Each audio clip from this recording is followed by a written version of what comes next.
electromagnetic pulse is essentially a peculiarly sized nuclear device that becomes a giant lightning strike. It doesn't kill by radiation or by the power of the shock wave, but it knocks out all the electrical appliances, including the generating system that produces the electricity, including cars that have traditional electrical devices, all the telephones.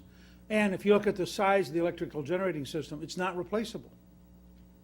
I mean, the length of time it takes to replace that, particularly in a society which has lost electricity, is staggering.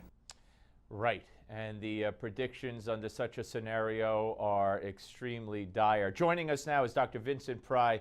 He's a former CIA analyst and the executive director of EMP Task Force and the author of Apocalypse Unknown. Doctor, I can't tell you what a pleasure it is to speak to you, and I just want to give you kudos for speaking out about this. Talk about the danger that we face, as Newt Gingrich was alluding to. If there's an EMP attack, if Iran goes to the middle of the ocean with a nuclear weapon and launches it into space and it takes out our power grid, are we talking about possibility of 90% of Americans dying?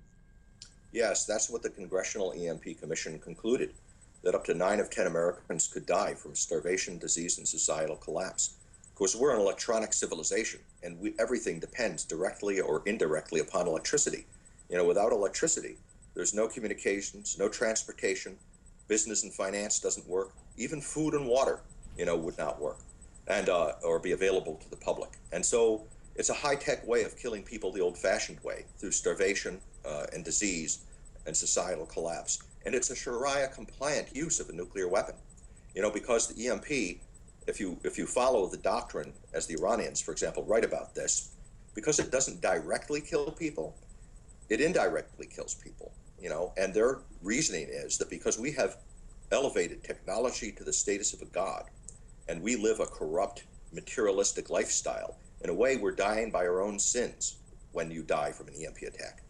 That is fascinating. That is a fascinating take, a Sharia-compliant a way of using a nuke. Wow.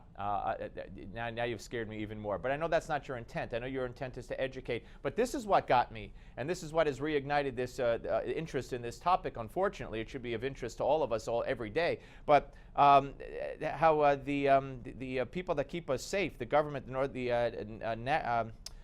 North American Aerospace Defense Command, is moving to an old bunker, if you will, in Colorado, a place where they think they would be immune to such an EMP attack. I mean, that just signals, to me at least, that the likelihood or the fear of the likelihood of such an attack is growing.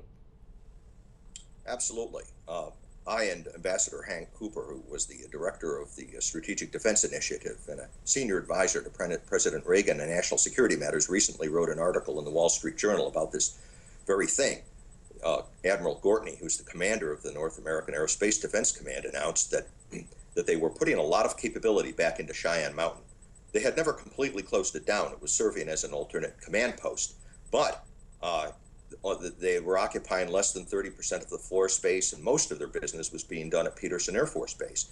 Now they're spending almost $1 billion, $700 million, to further EMP harden it. And in Admiral Gortney's words, his concern is there going to be enough space inside of Cheyenne Mountain for all the military commands that want to move in there. So it looks like, and he specifically mentioned the EMP threat from North Korea, that North Korea has an ICBM with a miniaturized warhead that can reach the United States and do a nuclear EMP attack. And we think that this is a good thing. We're glad that the Department of Defense is taking steps to harden its defense assets against EMP. That's crucial.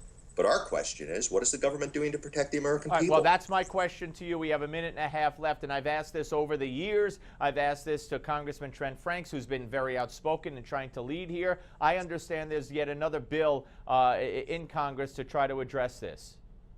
There is, and we have been trying to pass bills ever since the EMP Commission closed its doors back in 2008. But for years we've been, even though some of these bills have had the unanimous support of Congress, Democrat and Republican bills alike have passed the House unanimously.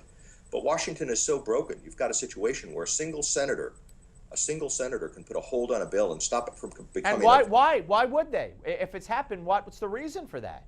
Well, the electric power industry owns half of K Street. They don't want any additional government regulations. They don't want any additional requirements levied upon them. And so they lobby against these bills. And, all right, well, Doctor, I think we need to know the names of this. If it's really been over the years, a lone senator here, a lone senator there, please contact my producer. We need to know the names of these senators. And I will follow up with you. And we've got to get this fixed, because we all have kids and grandkids, and the future is too important to let it be held hostage to politics. Keep doing what you're doing. If you don't mind, we'll call on you in a couple of weeks and talk to you again and see where this bill stands. Okay, sir? Thank you so much. Thank you very much. Appreciate it. We're coming back, folks. Don't go away.